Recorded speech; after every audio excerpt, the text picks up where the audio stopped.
So ngayon, patuloy kaming sina-psychological threat ni DOTR at LTFRB na hulihin kami dahil kolorom. Ngayon, i-declare nyo kami kolorom.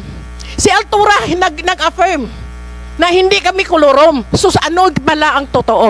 Alam nyo ba kung sinong nakabinipisyo ng consolidation na yan? Kayo lang na mga opisyal ng mga kooperatiba at korporasyon. Tanungin natin sa ground yung mga operator na nagpa-consolidate. Hanggang ngayon, walang dividendo yun. So, ibig sabihin, hindi maayos ang pamamalakad yun doon sa Bacolod.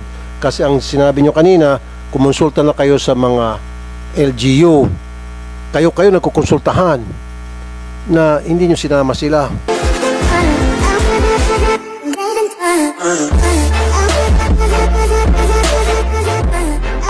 Ma'am, pangalan nyo po? Good afternoon, Mr. Chair. Ako si Lilian Cebrano, presidente ng Kabacod Negros Transport Coalition Bacolod sa Region 6. No? Gusto lang ako mag-comment doon sa sinasabing entrepreneur. Kasi kung balikan natin yung POVMT, kahit sa Kongreso, dinideclare na yan na unconstitutional at saka hindi pinag-aralan ng mabuti. Kaya nga, yung 81%, kahit ipatawag natin dito sa Kongreso yung mga operator, magsasabi yan na pilitan lang kami.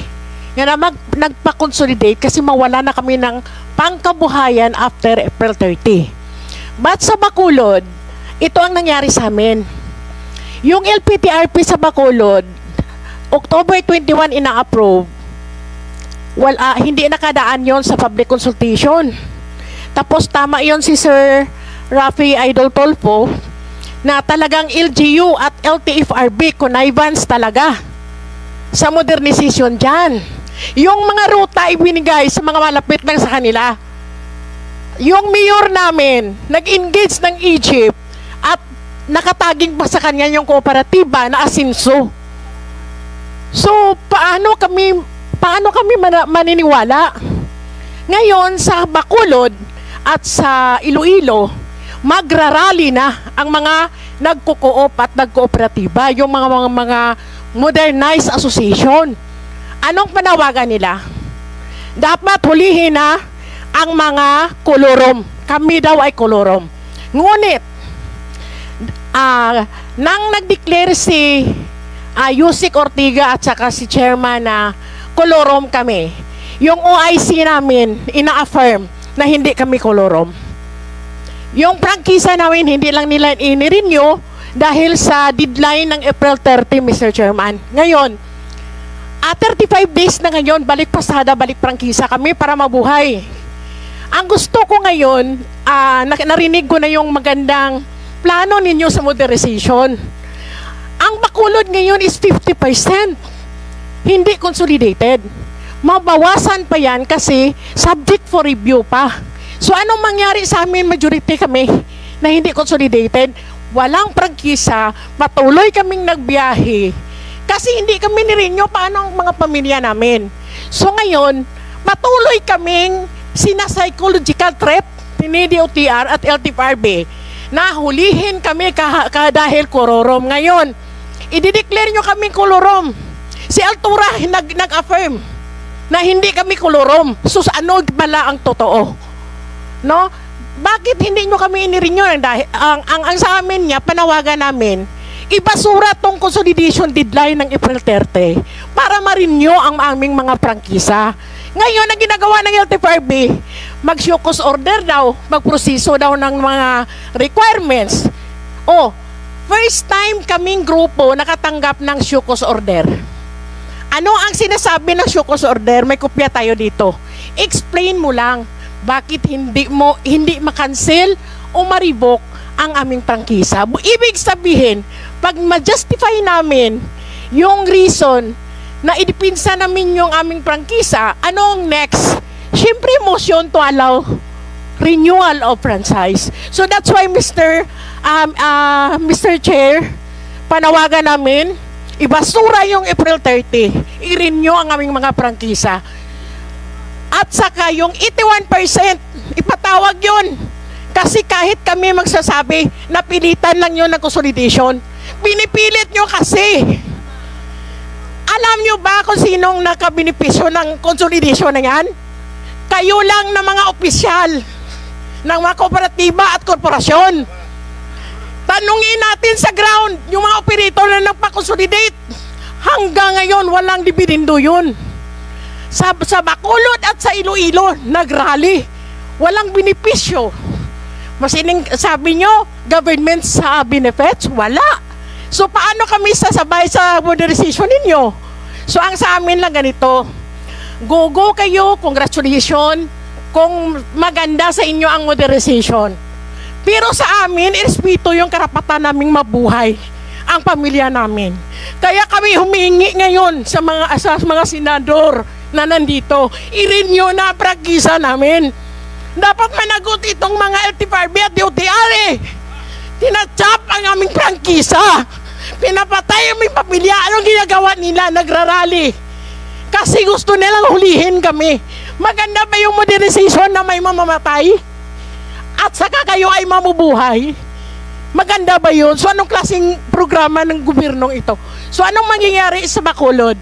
Kasi nagkunaybans, yung LGU, yung LTFRB, yung mga korporasyon at kooperatiba sa programa. Anong mangyayari sa amin? O sinubukan naming nagbiyahe? Hindi kami hinuhuli. Bakit? Kasi hindi kansilado yung prangkisa namin. Hindi kami ribok. Sige. Pagbigyan naman natin ngayon yung DOTR. Alam niyo ba itong problema sa Bacolod?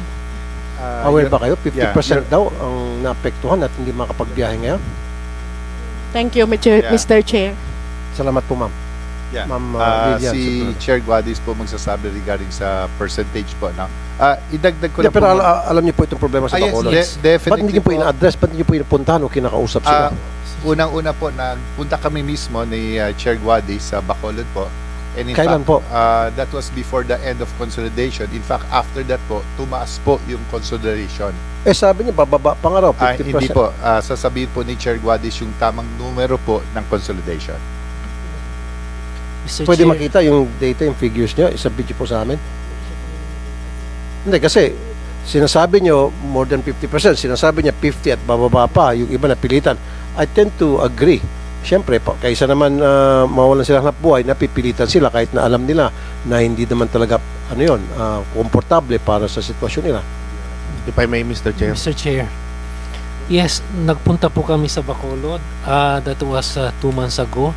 Kausap po namin si Mayor Benitez at saka yung buong yung sanggunian po at saka mga local officials ng O puro official, bakit wala yung sa ground, yung mga maapektuhang mga jeepney drivers operate? Bakit yung mga official? Yan nga sinasabi niya, nakukunaybans daw kayo LGU at saka LTFRB, DOTR. Dapat pag ganon, meron doon sa ground kayong kinukonsulta din. Yes, Mr. Chair.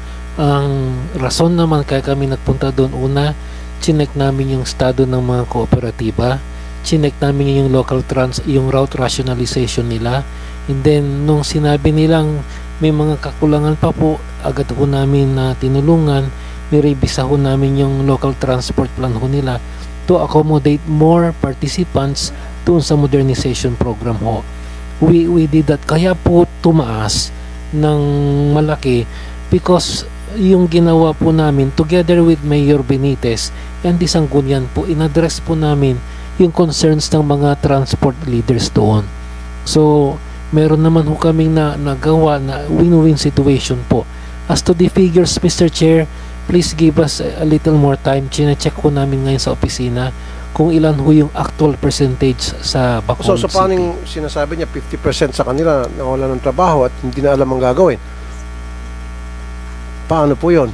Malaki po yung 50%. Kung 15%, medyo okay pa sa tenga. Pero 50% masakit sa tenga. Ang apektado. Mr. Chair, may I be... At nanganganib yung kanilang hanap buhay. Mr. Chair, for Region 6, Mr. Chair... Hindi, sa Bacolod po. Kasi taga Bacolod pong nagsasalita kanina. Bacolod lang po tayo. What we have, Mr. Chair, may we be given a little time. Ang nasa akin po is Region 6, which is an 83% ang consolidation rate po nila for the entire Region 6. May we be given... For the entire region. Pero yung sa Bacolod mismo, sinasabi nga po ni Ma'am Sembrano, 50% sa kanila ang apektado ngayon ang hindi pasok sa loob. At yung 50% na kabila ay napilitan lang. At mababawasan pa yan. Magkakaroon doon ng rally. So, ibig sabihin, hindi maayos ang pamamalakad yun doon sa Bacolod. Kasi ang sinabi nyo kanina, kumonsulta na kayo sa mga LGU. Kayo nagkukonsultahan na hindi nyo sinama sila. Dagdag. Ma'am. Mayroon tayong, actually, sinasabit dito sa Senate at saka sa Congress na yung reklamo. Mayroon tayong kooperatiba doon, pag-aari ng Cebu Peoples, taga Cebu. Sino po Taga may-ari? Cebu, Cebu Peoples. Sino po yun? Cebu Peoples po. Sino ang may-ari nun? Parang kooperatiba yan galing Cebu. Na pumunta sa Pumunta Bacolod. sa Bacolod, siya yung nag-operate ng ruta. Kasi presidente ako doon sa Fortune Town. Sila yung nag-operate ng Cebu Peoples doon sa Fortune Town. Ngayon, ang mga operators dyan na malapit 40, 40, na problema na ngayon kasi parang yung lumabas sa media na nagrarally doon sa na parang inaano nila, hindi nila pinalabas yung mga jeep, mga bus nila kasi tinitake over ng Cebu Peoples at mga hindi operator yung mga kooperatiba nila. Yung mga operator nila wala ng mga right doon sa kooperatiba nila. Okay, isang masing. Oo. So, bakit niyo pinayagan itong Cebu Peoples na mag-operate sa Bohol? Dapat, kung sa Bohol, taga Bohol ang mag-operate. Mr. Chair, may I be recognized again po? That matter po na sinasabi niya has already been raised in an investigation conducted by the Committee on Transportation. Ano pong ng result House ng of investigation niyo po, sir? Representatives. Meron na pong resolution din ng House. May we be given at least 24 hours to submit to you the report. Na-take up na rin po lahat yan. Okay, And, gusto ko pong makita yun. I'm yes, really interested. yes, Mr. Chair. Within the 24 hours, nasa sa mesa na huhunin nyo yung findings. Okay, for the meantime, Chair. tama nga naman yung punto ni Governor Padilla.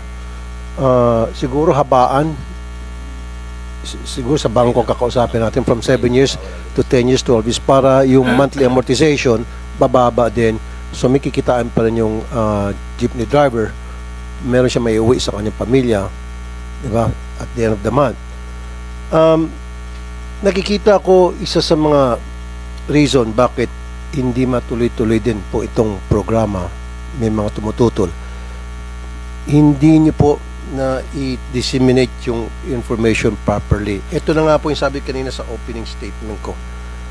Public Transport Information and Management Center, 319 million na pinondo from DOTR to LTFRB. Ito po yung na-flag down ng COA noong 2021. Ito nga sana yung gagamitin yung pondo para ikalat yung impormasyon sa lahat ng stakeholders. Route Rationalization Program. Binigyan kayo ng 45 million. Pero hindi rin po nagastos. See? So parang wala ho kayong intensyon sa LTFRB na ikalat itong mga impormasyon na mahalaga para maintindihan ng mga maapektuhang sektor. Parang ang interest nyo lang ata, tulad na nabanggit na kanina ni Mr. Elmer Francisco, kumonsulta sa mga taga-ibang bansa na wala namang kinalaman sa programa natin sa jeepney modernization. Kukonsultahin yung mga manufacturer ng bus, jeep yung pinag-uusapan. At imported pa. Parang nabastos pa po yung mga local manufacturers natin. At nasabi ko rin po kanina, nabanggit din po ni Governor Padilla, malaki pong may tulong to sa ating ekonomiya pag suportahan po natin yung local manufacturers natin. Huwag po natin ibigay sa ibang bansa. And that will generate big employment pag locally manufactured. Mr. Chair? Mr. Chair? Meron lang ako, no? Yes. With your Senator indulgence. Curious lang ako, no? Pwedeng si Mr. Francisco or Mr. Sarao sumagot. Kasi maganda nga, gusto natin buhayin yung local, supportahan yung local manufacturers para magkaroon ng employment. Ang problema kasi, Mr. Chair, mataas yung, yung modern jeep, 2.8. Halimbawa, economics of scale, halimbawa, 30,000, 50,000 ang makakuha nyo. Gaano kababa nyo tingin maibibigay? Kasi pag konti na kasi, siyempre, mas mahal yun, given yun. So, hanggang magkano kaya na yung abot kaya ng ating mga operators? Paano nyo maisasagad? Bawa, may 20,000, 30,000 ang units sa order sa inyo. Kahit sino po sa inyo pwede sumagot. Mr. Chairman, ako po muna pinauna ni Mr. Sarao. So, nabanggit po ni Governor Padilla yung presyo namin. Nauna na po ako nakapag-declare sa media, pati sa Kongreso, na yung unang 1,000 na units na magpapareserve sa Francisco Motors, of which lumampas na po kami doon. Yung first 1,000 units, committed po ako doon. Bibigay ko na 985,000 pesos. Yung first 1,000 units. Yun po. Ngayon, yung lampas po, dahil nasa 1,300 units na po yung nagpapareserba, yung lumampas po ay 1,997,000. Pero ito po ay full electric na. Hindi po yan yung sinasabi ko na Euro 4 na bulok na. So, electric po ito na bagong teknolohiya. Wala po kayo makikita sa merkado ngayon dito na nagbebenta ng electric na jeepney or minibus na merong range na 250 kilometers. So, 250 kilometers po yan. Yung 2021 model po natin, 100 kilometers lang po yung range niyan. Ito pong bago, 2025 model na po, na isasubmit namin sa DOTR sa mga mid-July po. Isasubmit po namin para makakuha tayo ng bagong Certificate of Compliance. 1,997,000 pero 250 kilometers na po yung range niyan on one full charge. Ang jeep naman po kasi hindi kailangan na sobrang layo dahil pabalik-balik lang po yan sa fixed na ruta. So lahat po ng pagde-deploya natin ng electric jeepney ng Francisco ay magde-deploy din po tayo ng charging stations. Meron pong fast charger, then kada jeep po may kasama rin siyang charger na pwede i-plug lang sa regular 220 outlet, 220 volts na outlet. So, yun po yung yung isa natin, yung sa presyo mababa po natin. Then totoo rin po yung sinabi ni Governor Dong Padilla na ang warranty po na ibibigay ng Francisco Motors sa Francisco Jeepney ay 15 years. 15 years ang warranty. Dahil po dito, meron tayong mga kausap ng mga bangko, meron na pong 3 private banks na mga malalaki po dito na local banks na nag-commit po sa atin ng hanggang 11 years na amortization. Meron po kasing mga ruta na mahahaba, ang ruta at maraming tao, kayang-kaya nilang magbayad ng 3 years, 4 years, 5 years. Pero meron po mga may iksing ruta na konti ang mga pasahero na na-compute na po namin hanggang 11 years kaya po nilang bayaran. Ang importante po ay yung kayang kitain ng kanilang operation, yun po ang mahalaga na meron pa sila may uuwi sa kanilang mga pamilya. Then kanina po nag-usap din kami ni Mr. Averion ng Land Bank. So, ngayon nalaman niya na 15 years yung warranty namin. Baka naman yung 7 years pwede pa nating ma-extend through sa government banking institution. Ngayon nagpapasalamat din po kami sa inyo, sa ating mga mambabatas dahil do sa EVIDA, yung Electric Vehicle Industry Development Act.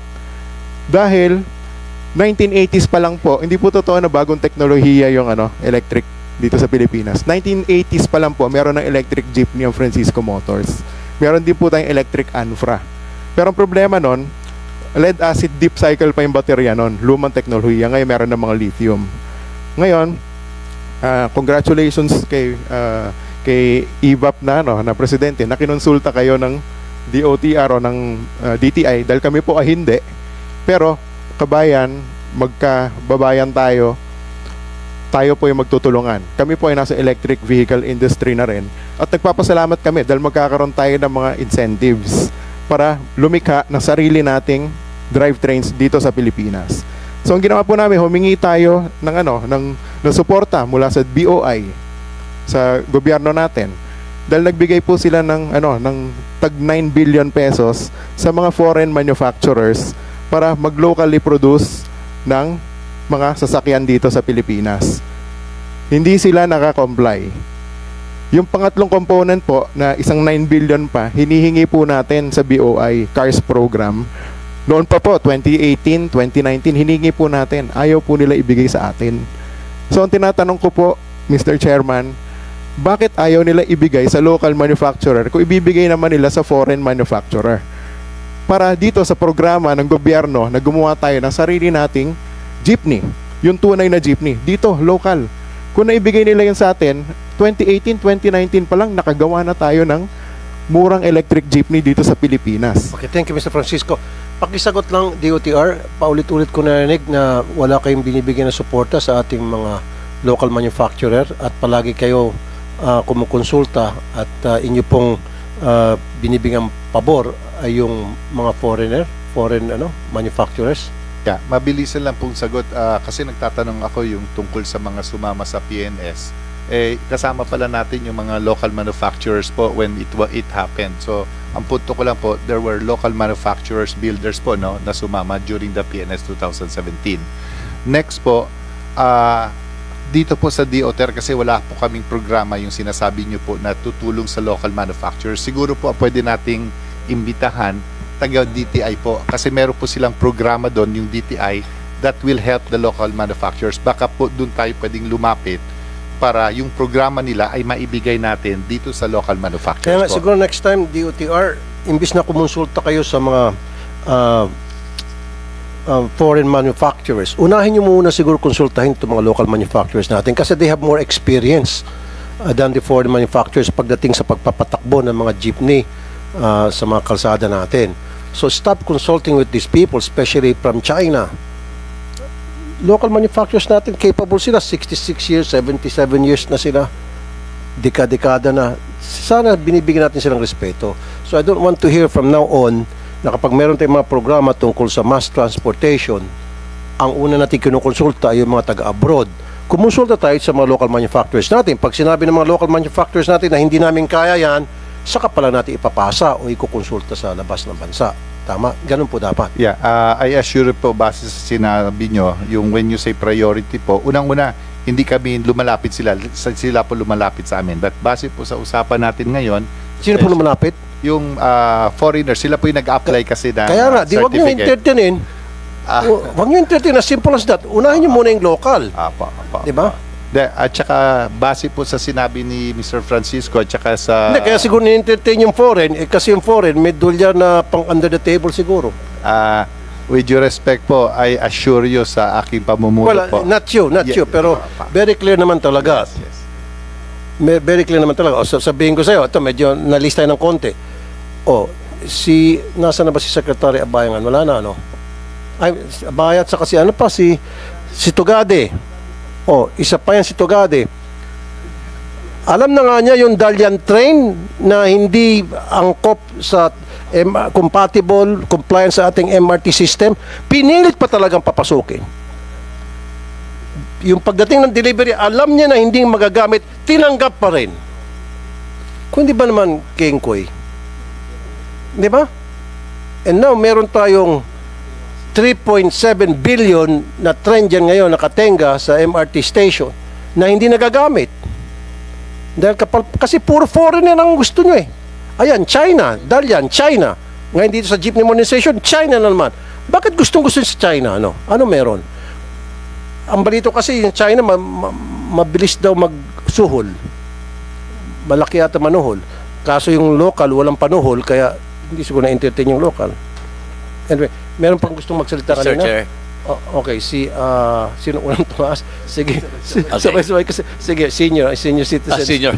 si Mr. Roberto. Thank you so much, Mr. Chair. Kaobit. Tungkol po dun sa nabanggit ni Mr. Francisco Cangina at saka ni Mr. Sarao at saka ni Governor Dong Padilla. Yung pong electric vehicle na nabanggit ng ating kaibigan si Mr. Francisco na maghahalaga lamang ng mga 1.2, 1.1 million, 1.9 o 1.9 million. Sorry, I thought 1.1 million. Well, ang nagiging problema natin dyan kasi yung lithium acid yan, napakamahal niyan. Hindi ko naman inuupos yun. Magandang electric vehicle. Pero pagdating po sa battery niyan, Mr. Chair, napakamahal po ng battery ng lithium acid. Ako po kanina, pinaikin ko yung sinasabi ni Mr. Francisco at ni Governor Padilla, ni Mr. Saraw. Siguro, mas maganda tulungan na lang ng ating pamahalaan na bumili ng mga Euro 6 engine para makina lang po ang import dalhin dito. And ang body locally manufactured. Para ho bumaba ang presyo natin. Sapagkat ang nagpapataas po ng presyo, pag bumili ka din sa mga local natin, Isuzu, Hino, yung mga local supplier natin, kasama po ang chassis lahat yan. Kanya body, tumataas po ang halaga. Ngayon, kung ang makina lamang po ang ating i-import, kayang-kaya naman hong gawin ng ating mga local manufacturers. May sinasabi ni Governor Padilla, mag-a-add pa ng employment sa ating mga Pilipino yan. Ituloy po, yun po ang aking minumungkay sa inyo kagalang-galang Mr. Chair at sa ating mga senador nandito. Kung matulungan po ninyo na makina lang po ang import namin ng mga supplier na gagamitin namin, mas malaki po ang maimumura natin kesa doon sa mga halagang 2.4 million ngayon. Nangyari po ito, Mr. Chair. 1977, ako yung jeepney driver.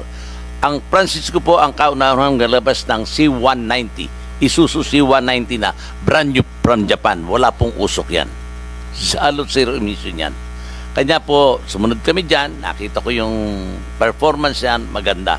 So, yun lamang po yung aking imumungkahi, Mr. Chair, na tulungan po ng ating pamahalaan. Mag-import ng mga Euro 6 engine, gamitin dito para mas makababa po ang presyo ng mga modern vehicle natin. Yun lamang po. Maraming salamat po, Mr. Roberto Martin.